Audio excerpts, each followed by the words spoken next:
So it seems like the IRS is really ramping up its international enforcement of tax laws. The IRS's Criminal Investigation Division seems to be getting very, very active, trying to stop what they're calling tax evaders and money launderers.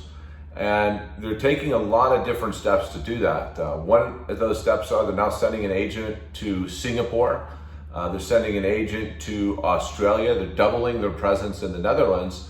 And they recently sent an agent here to Dubai, where I live, although they gave him a cute name. He's an attaché rather than a criminal investigation agent. Sounds much less threatening.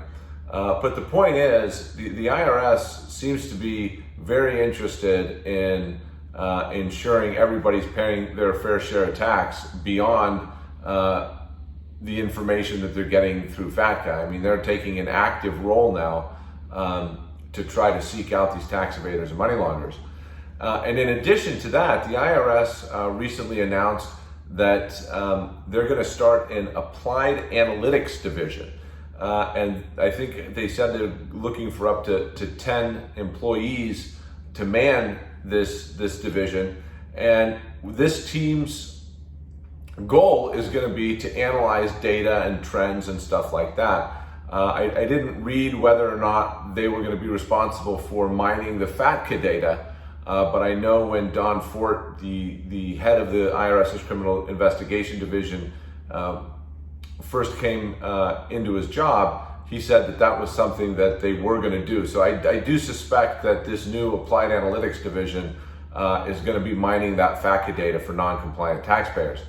And there's a recent case, the Norman case, which is just a further representation, or I should say a further illustration of the consequences of not complying if you are caught. And this case involved an FBAR penalty of $800,000.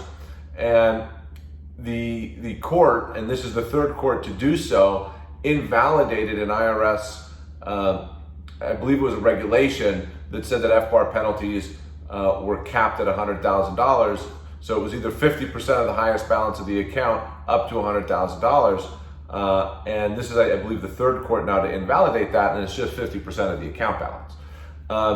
So I think this is something that anybody who's not tax compliant should think about very, very carefully and get into tax compliance, because the IRS is taking an active role. I mean, they're sending agents around the world to go look for non-compliant taxpayers that are evading taxes. It looks like they're ramping up to start mining the FATCA data, and they're penalizing people more severely than ever. So if anybody was on the fence about getting into compliance, right now might be a good time. Anyway, that's my public service announcement for today.